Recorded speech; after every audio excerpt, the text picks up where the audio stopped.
You're watching Ag AM in Kansas. Well, after over a decade of research, K-State animal scientists have discovered that by feeding a specific grain to feedlot cattle, the beef from those cattle ends up with a high content of a healthful human nutrient, omega-3 fatty acids by name. And this discovery originated with cattle feeding research begun several years back by K-State feedlot nutritionist Jim Drouillard. We were doing research looking at the health-promoting effects of flaxseed in cattle that are subject to respiratory disease at certain points in their life. We had noted some improvements in health of the animals, and in particular their ability to regulate blood glucose.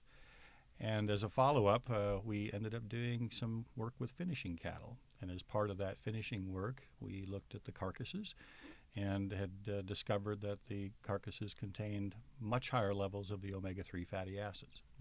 Let's paint the picture a little more clearly here as to the value of omega-3 fatty acids in the human diet now. Sure. Well, I mean, there's a lot of interest, I think, in the health medical community as well as among human nutritionists concerning the utility or the necessity for omega-3 fatty acids in the diet. You hear values of 1,200 to 1,600 milligrams per day intake for the adult human being.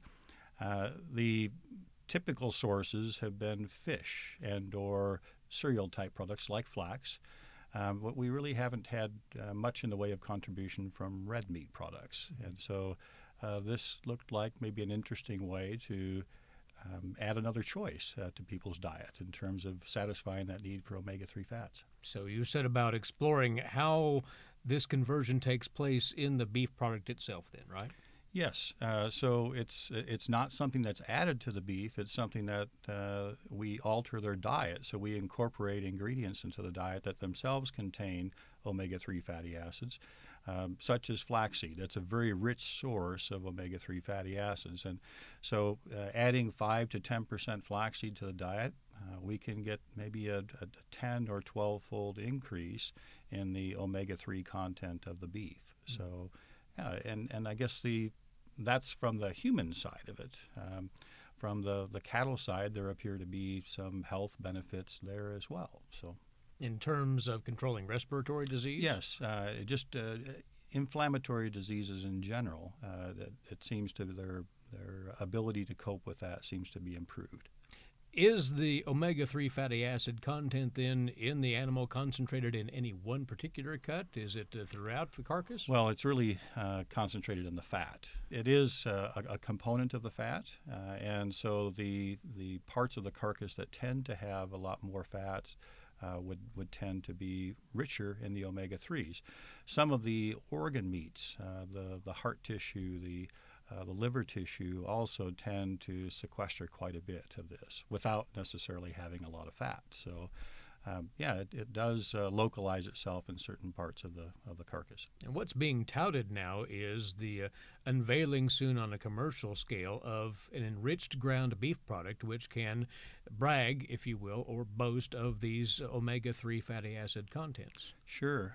Gosh, it's been probably 10 years ago that we were well on our way in terms of researching this topic and understood the ability to increase the omega-3 fats in the beef. But that's what universities do well. What we don't do well is take things to the commercial sector, right? So it really takes an entrepreneur or someone that has a vision to really change the food industry to do that. So we at that point had contacted a local individual that had been involved in the meat business for years, was very successful in introducing some other new meat categories into the retail shelf, and that was Bernie Hansen. So Bernie's a local guy and had just sold his company and so needed a new job, I guess, is the way we looked at it. So we've actually been working with Bernie and his folks for the better part of 10 years on the project to get it commercialized. And we're near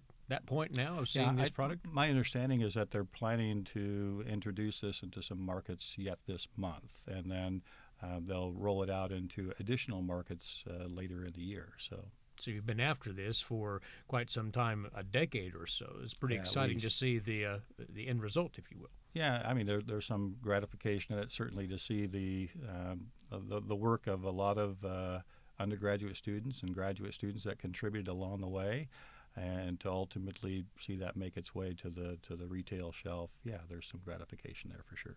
Jim, of course, you are a feedlot nutritionist, so there is the production interest here. When you feed flaxseed to the typical feedlot animal, do we see differences in performance as compared to, say, a more conventional feedstuff like corn? We do. I mean, they're not dramatic differences, but generally speaking, the flaxseed, because it contains a lot of oil, oil is very high in energy, and so it's one way of increasing the energy density of the diet. So we typically see a bit of an improvement in efficiency when we incorporate it into the diet and replace something like corn or sorghum or another cereal grain. So it's a positive, really. It is. It is. It's more expensive than the cereal grains that it replaces by a fair bit. So the cost of production is probably flat. There's some improvements in efficiency, maybe some improvements in health, and that tends to compensate for the additional cost. And the cost, in part, has to go back to the accessibility of flaxseed, doesn't it? Yeah, unfortunately, it's grown in a fairly small region in the U.S. I would say 90+% of the U.S. production comes out of North Dakota. So it's got a few miles on it before it gets to a Kansas feed yard. That all said, how do you perceive this product as it arrives on the shelves, as consumers consider it? Is it going to be a niche market? Could it be broader than that?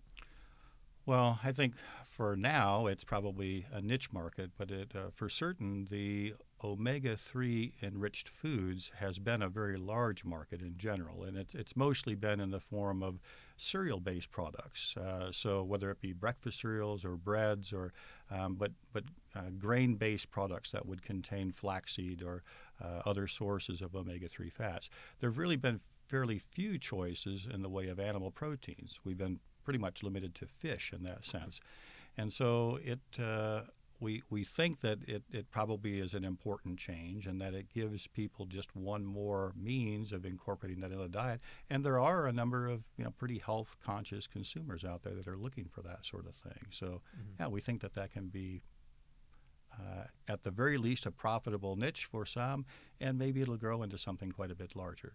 That's K-State feedlot nutritionist Jim Drouillard on the storyline behind the unveiling of a new commercial beef product, ground beef, high in omega-3 fatty acid content, and the steps in research at K-State that led to that discovery. You're watching Ag AM in Kansas.